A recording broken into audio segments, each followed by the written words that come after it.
Today, the repeal of the controversial North Carolina bathroom bill, HB 2, was sent to the governor, who is expected to sign it, but not everyone is happy with the compromise repeal bill that eventually got passed. So if you weren't around for HB 2, it was signed back in March of last year. It curbed legal protections for lesbian, gay, bisexual, and transgender people, and requires transgender people in public bathrooms to use the bathroom that corresponds with the gender on their birth certificate, which is of course not what transgender individuals want, and that was the whole point of signing the bill in the first place. Now, this new bill would repeal HB 2, create a moratorium on local non-discrimination ordinances through 2020, and leave regulation of bathrooms to state lawmakers. So that first part is good, but those last two parts actually theoretically pave the way for a great deal of discrimination against exactly the groups that were targeted by the bill being repealed. So some people not happy about it. Representative Deb Butler, one of the state's few openly gay legislators, was among those who said the compromise would not ameliorate the stigma and suffering associated with HB 2, saying we would rather suffer HB 2 than to have this body one more time deny us the full and unfettered protection of the law. Which is a great quote right there. So let me explain how right she is. Okay, House Bill 2, terrible, they take it away, great. But if you replace it with something that says something almost identical to it, well then what have you done? That's not a, okay, but no guys, it's not House Bill 2, it's House Bill 3. What difference does it make? What does it say? So let me just be super clear about it. When it says creates a moratorium on local non-discrimination ordinances, that means local cities who wants to pass laws saying you cannot discriminate against gay people, not allowed. For 4 years. Local cities are not allowed until the year 2020 to say you can't discriminate against gays. And that's what started this whole process in the first place when a city in North Carolina attempted to do that. So they got what they wanted in the end. Yeah, so if the state says we're discriminating against gays, local cities can't say, no, I don't want to discriminate against gays. No, according to this rule, you have to just sit there and take it. Yeah. We're gonna force discrimination down your throat. So, okay, how did we win? Where's the win? I think I might be missing the win. And the second part is, it leaves regulation of bathrooms to state lawmakers. Well, these are the same state lawmakers who just told you that they don't want trans people in the bathrooms of their choice. They're the ones who passed House Bill. How's that a help? It was the local guys. By the way, what happened to we want local government empowered Republicans? Turns out you were lying about that. So let's just be clear about that. You're total liars. You never meant you want local government empowered. You just meant, I don't know, I like the southern states that are more racist, so I'll say that I'm for local rights. Now when it turns out the local cities are less racist than you, less bigoted than you, you're like, don't you dare do that. I'm taking away all your local rights. Okay? Well, and at the state level now, they can tell you which bathroom you must go in according to this legislation. Yes, so let's throw some insult to injury. They get to do that. They effectively get what they want. They can pass another bill that just closes the gap between this and HB 2 if they want to. But even with that, it's not just liberals supposedly or Democrats in North Carolina that are angry about this. A lot of Republicans are angry as well. Representative Burt Jones, a Republican, opposed the compromise, citing his belief that God, quote, created us male and female, and arguing that it was not discriminatory for him to hold that belief. So they still get to discriminate against these people, and even that isn't enough for Republicans in North Carolina. Yeah, no, a lot of Republicans voted against this because they thought it was too liberal. So, by the way, schmuck of North Carolina, well, wouldn't God have created that person to feel like they are a different gender? I mean, didn't God create everything? So if somebody says, look, I was born a male, but I biologically, but I know my identity is female. So who put that impulse in her? Satan. There Probably you Satan, go. if I had to guess, it's right. Satan. So you really, I mean, you guys believe in this mythology? Because, I mean, there's some chance that it was actually, of course, Zeus, or maybe perhaps Odin. It could be. Yeah. Minerva might have gotten involved. So you really think these people are either possessed by Satan or God is confused? And you're gonna do that to your family members if they're in that category, but you're not. Yeah. Because then once it affects you, because the conservative mind can't think more than 3 feet away from it. So they're like, me like my tribe, me get scared of others. Oh no, me has trans person in my tribe, me now immediately change my opinion. Okay, that's basically how they work. Yeah, look, a lot of people are not happy with the repeal of HB2, and it seems like, they got all this pushback, boycotts, all of that. The Democrats feel empowered, you have a new Democratic governor. Why is it that the repeal compromise sucks so much? Well, J.R. Jackson put together some quotes from the governor of the state talking about why it is that they ended up in the position that they did. And I want to remind you, this is a Democrat, and he won because people of North Carolina disliked this bill so much that even though they normally vote Republican, they ousted the Republican governor that foisted this bill upon them, and they elected this guy to make sure he gets rid of it. Nonetheless, here he is. Today, we repealed House Bill 2, and we began to end discrimination in North Carolina. We began to bring back jobs and sporting events. We began to repair our reputation.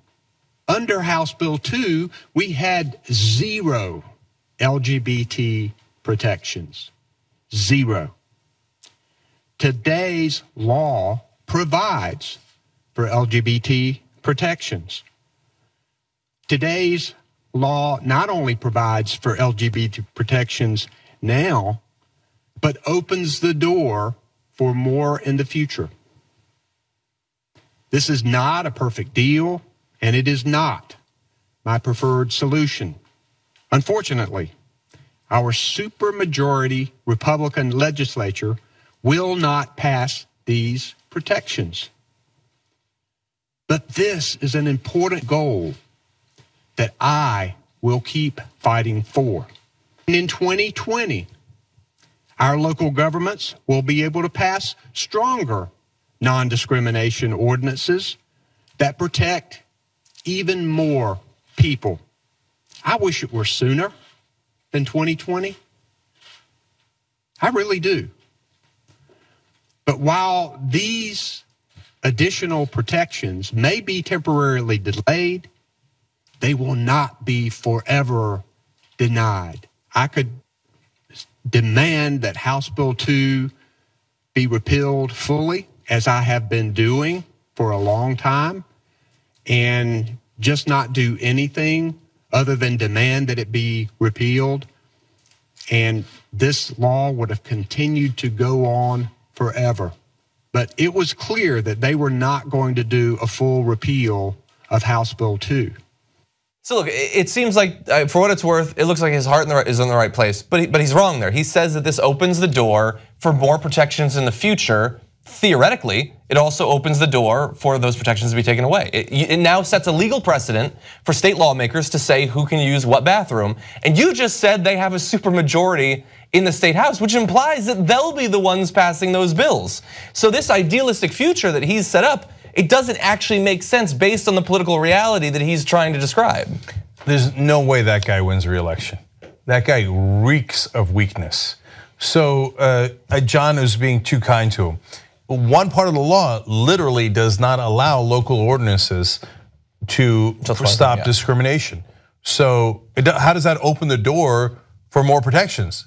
It literally slams the door shut on more protections. And sets a precedent of being able to block it. So you can just extend it another 4 or 8 years. So no, it's not theoretical. No, it literally does not allow you to protect gay rights at the local level or gay people at the local level in North Carolina. So that's not true, it's just not true. It's mainly a gigantic concession by this weak ass Democrat to North Carolina. He's like, well, they have a supermajority, I don't know what I could do. How about you run against them like you just did and won? How about you do that? And wow, that never occurred to me. How about you go and break them?